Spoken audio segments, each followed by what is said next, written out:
Hello മക്കളെ, ICRന്റെ allotment first allotment വന്നിരിക്കുകയാണ് അല്ലെ. സോ ഒരുപാട് കുട്ടികൾക്ക് ഡൗട്ട് ഉണ്ട്. ഫസ്റ്റ് സ്റ്റെപ്പായിട്ട് എന്താണ് ചെയ്യേണ്ടത്, എങ്ങനെയാണ് അടുത്ത പ്രൊസീജിയർ, അതുപോലെ കിട്ടിയിരിക്കുന്ന യൂണിവേഴ്സിറ്റി എങ്ങനെയാണ്, ഇങ്ങനെയുള്ള നിങ്ങളുടെ കുറേ ഡൗട്ട്സ് അഡ്രസ് ചെയ്യാനാണ് ഈ വീഡിയോ ചെയ്യുന്നത്. സോ തുടക്കം മുതൽ അവസാനം വരെ നിങ്ങൾ എന്ത് ചെയ്യുക, ഈ വീഡിയോ കാണുക. ഒപ്പം നിങ്ങളുടെ ഫ്രണ്ട്സിനൊക്കെ ഈ വീഡിയോ ഷെയർ ചെയ്യുക, കാരണം ഈ ഡൗട്ട്സ് അവർക്കും ഉണ്ടാകാം. അപ്പൊ നിങ്ങൾ ആദ്യം മനസ്സിലാക്കേണ്ടത്, നിങ്ങൾക്ക് ഇപ്പോൾ ഒരു അലോട്ട്മെന്റ് വന്നിട്ടുണ്ടാകും. അതിനകത്ത് നിങ്ങളുടെ യൂണിവേഴ്സിറ്റി നെയിമും അതുപോലെ കോഴ്സും ഒക്കെ അതിനകത്ത് മെൻഷൻ ചെയ്തിട്ടുണ്ടാകും. അപ്പൊ നിങ്ങൾ ആദ്യം ചെയ്യേണ്ടത് സീറ്റ് അക്സെപ്റ്റൻസ് ഫീസ് ആയിട്ടുള്ള 10,000 രൂപ അടയ്ക്കുക എന്നതാണ്. നിങ്ങൾക്ക് ഇഷ്ടപ്പെട്ട കോഴ്സ് ആയിക്കോട്ടെ, അല്ലെങ്കിൽ ഇഷ്ടപ്പെടാത്ത കോഴ്സ് ആയിക്കോട്ടെ. ചിലപ്പോൾ നിങ്ങൾ ആഗ്രഹിച്ച യൂണിവേഴ്സിറ്റി ആകാം, ആഗ്രഹിക്കാത്ത യൂണിവേഴ്സിറ്റി ആകാം. പക്ഷെ എന്നിരുന്നാലും നിങ്ങൾ ആദ്യം ചെയ്യേണ്ടത് സീറ്റ് അക്സെപ്റ്റൻസ് ഫീസ് ആയിട്ടുള്ള 10,000 അടയ്ക്കുക എന്നതാണ്. ഇത് അടച്ചു കഴിഞ്ഞതിന് ശേഷം നിങ്ങൾക്ക് വേണമെങ്കിൽ അപ്ഗ്രഡേഷൻ കൊടുക്കാം. അതായത് നിങ്ങൾക്ക് മുകളിലേക്കുള്ള യൂണിവേഴ്സിറ്റി വേണമെങ്കിൽ അപ്ഗ്രഡേഷൻ കൊടുക്കാം. അല്ല എങ്കിൽ നിങ്ങൾക്ക് എന്ത് ചെയ്യാം, നിങ്ങൾക്ക് ഈ സീറ്റ് തന്നെ അക്സെപ്റ്റ് ചെയ്ത് മുന്നോട്ട് പോകാം. നിങ്ങൾ അപ്ഗ്രഡേഷൻ കൊടുത്തില്ല എന്നുണ്ടെങ്കിൽ ഓട്ടോമാറ്റിക്കലി നിങ്ങൾ ഇപ്പോൾ എടുത്തിരിക്കുന്ന സീറ്റ് അക്സെപ്റ്റഡ് ആകും. അതായത് നിങ്ങൾക്ക് ആ സീറ്റ് ലഭിച്ചു കഴിഞ്ഞു. ഇല്ല, നിങ്ങൾ അപ്ഗ്രഡേഷൻ കൊടുത്തു കഴിഞ്ഞാൽ ഓഫ് കോഴ്സ് നിങ്ങൾക്ക് അടുത്ത ഓപ്ഷനിലേക്കായിരിക്കും ICR അലോട്ട്മെന്റ് പ്രോസസ്സ് കടക്കുന്നത്. ഇനി നിങ്ങൾക്ക് സീറ്റ് ഒന്നും കിട്ടിയിട്ടില്ല എന്ന് തന്നെ വിചാരിക്കും. ഇപ്പൊ പുതിയ അലോട്ട്മെന്റ് വന്ന സമയത്ത് നിങ്ങൾക്ക് അലോട്ട്മെന്റ് ഒന്നും വന്നിട്ടില്ല എങ്കിൽ ഓട്ടോമാറ്റിക്കലി നിങ്ങൾ അടുത്ത അലോട്ട്മെന്റിൽ നിങ്ങൾക്ക് മറ്റൊരു യൂണിവേഴ്സിറ്റി കിട്ടാം. അതിനുവേണ്ടി നിങ്ങളെ പരിഗണിക്കുന്നതായിരിക്കും. അപ്പോൾ അത്തരക്കാര് സീറ്റ് അക്സെപ്റ്റൻസ് ഫീസ് അടയ്ക്കേണ്ട കാര്യം ഇല്ല. അപ്പൊ ഇതാണ് നിങ്ങൾ ആദ്യം മനസ്സിലാക്കേണ്ട ഒരു പോയിന്റ് കേട്ടോ. ഇനി അടുത്ത ഏറ്റവും ഇമ്പോർട്ടന്റ് ആയിട്ട് കുട്ടികൾ ചോദിക്കുന്ന ഒരു ഡൗട്ടാണ്, ഈ പറയുന്ന 10,000 അടച്ചു, നിങ്ങൾ മുകളിലേക്കുള്ള ഒരു യൂണിവേഴ്സിറ്റി കൊടുത്തു, പക്ഷെ നിങ്ങൾ ആഗ്രഹിച്ച യൂണിവേഴ്സിറ്റി നിങ്ങൾക്ക് കിട്ടിയില്ല എങ്കിൽ ഈ 10,000 റീഫണ്ടബിൾ ആണോ എന്നതാണ്. Of course this amount is refundable. അത് തിരിച്ച് നിങ്ങൾക്ക് ലഭിക്കും. പക്ഷേ നിങ്ങൾ വിചാരിക്കുന്ന സമയത്തായിരിക്കില്ല അത് ലഭിക്കുന്നത്. കാരണം ഇതൊരു ഗവൺമെന്റ് പ്രൊസീജിയർ ആണ്. It will take time. കാരണം ഈ പ്രോസസ്സുകളെല്ലാം കംപ്ലീറ്റ് ചെയ്ത് മോപ്പപ്പ് അല്ലെങ്കിൽ സ്ട്രേ വേക്കൻസി എല്ലാം സീറ്റുകളെല്ലാം ഫില്ല് ചെയ്ത് ആ റൗണ്ടുകളെല്ലാം ചെയ്തതിന് ശേഷമായിരിക്കും റീഫണ്ട് പ്രൊസീജിയർ സ്റ്റാർട്ട് ചെയ്യുന്നത്. അതിനുശേഷമായിരിക്കും നിങ്ങൾക്ക് റീഫണ്ട് കിട്ടുന്നത്. It may take 3 or 4 months or above. അതിൽ കൂടുതൽ ചിലപ്പോൾ എടുക്കാം. അപ്പോൾ ഇത്രയും മാസങ്ങൾ നിങ്ങൾക്ക് എടുക്കും, പക്ഷെ റീഫണ്ടബിൾ ആണ്. ആ എമൗണ്ട് തിരിച്ച് നിങ്ങൾക്ക് ലഭിക്കുക തന്നെ ചെയ്യും. ഓക്കെ, സോ ഇതാണ് അതിനെക്കുറിച്ച് നിങ്ങൾ മനസ്സിലാക്കേണ്ട കാര്യം. ഇനി നിങ്ങൾക്ക് ഒരു അലോട്ട്മെന്റ് കിട്ടിയതിന് ശേഷം നിങ്ങൾ എന്താ പറയുക, ചിലർക്ക് ഡൗട്ട് വരുന്നത്, നിങ്ങൾ അപ്ഗ്രഡേഷൻ കൊടുത്തു കഴിഞ്ഞു, പക്ഷെ നിങ്ങൾ ഉദ്ദേശിക്കുന്ന യൂണിവേഴ്സിറ്റി കിട്ടിയില്ല, പക്ഷെ ഈ കിട്ടിയത് പോകുമോ എന്നൊരു ഡൗട്ട് ചിലപ്പോൾ തോന്നും. ഇല്ല, നിങ്ങൾക്ക് ഇപ്പൊ കിട്ടിയിരിക്കുന്ന യൂണിവേഴ്സിറ്റി അവിടെ തന്നെ ഉണ്ടാകും. അപ്ഗ്രേഡ് ചെയ്ത് മുകളിലേക്ക് കയറി കഴിഞ്ഞാൽ അത് ആ യൂണിവേഴ്സിറ്റി നെയിം നിങ്ങൾക്ക് അടുത്ത അലോട്ട്മെന്റുകളിൽ കാണാം. അതില്ല എങ്കിൽ ഇപ്പോൾ നിലവിൽ കിട്ടിയിരിക്കുന്നതായിരിക്കും നിങ്ങളുടെ അടുത്ത അലോട്ട്മെന്റിലും നിങ്ങളുടെ കോഴ്സായിട്ട് നിങ്ങൾക്ക് എഴുതി കാണിക്കാം. ആ അലോട്ട്മെന്റ് അവിടെ തന്നെ ഉണ്ടാകും കേട്ടോ. അപ്പൊ നിങ്ങളുടെ അലോട്ട്മെന്റ് അങ്ങനെ ഒരിക്കലും പോകുന്നില്ല.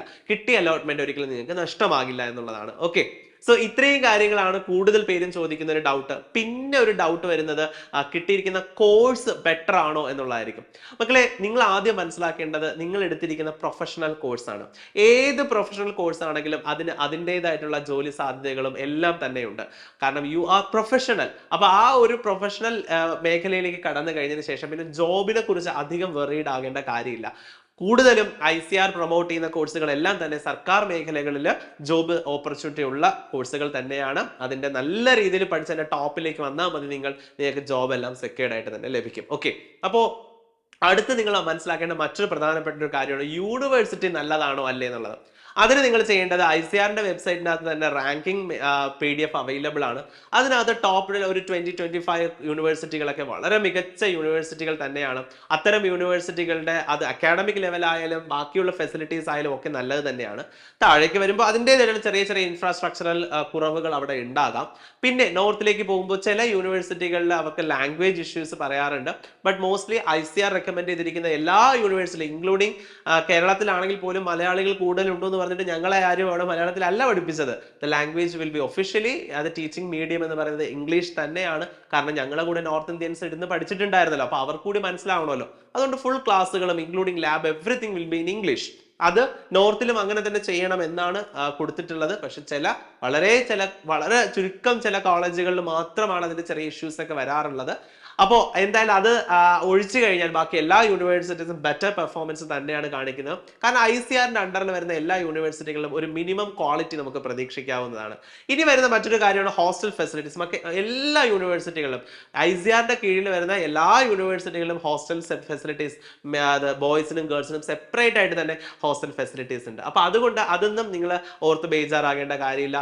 ഫീസ് സ്ട്രക്ചർ ആണെങ്കിൽ അതിനെക്കുറിച്ചുള്ള ഡീറ്റെയിൽസ് ICAR ഒഫീഷ്യൽ വെബ്സൈറ്റിൽ ICAR.admissions.in തന്നെ ഫീസ് സ്ട്രക്ചർ കൊടുത്തിട്ടുണ്ട്. അപ്പൊ നിങ്ങൾക്ക് അതിനകത്ത് നോക്കി നിങ്ങളുടെ യൂണിവേഴ്സിറ്റിയിൽ എത്രയൊക്കെയാണ് ഓരോ സെമ്മിനും ഫീസ് വരുന്നത്, എല്ലാ കാര്യങ്ങളും അതിനകത്ത് കൊടുത്തിട്ടുണ്ട്. അപ്പൊ അതും നിങ്ങൾക്ക് അവൈലബിൾ ഡേറ്റയാണ്, അത് നോക്കിയിട്ട് നിങ്ങൾക്ക് ഡിസിഷനിലേക്ക് പോകാവുന്നതാണ്. ഇത്രയാണ് സാധാരണ വരുന്ന നിങ്ങളുടെ ഡൗട്ട്സ്. എന്നോട് ഇന്ന് വിളിച്ച് ചോദിച്ച കുറെ ഡൗട്ട്സിൽ ഇതൊക്കെയാണ് ഞാൻ കേട്ടത്.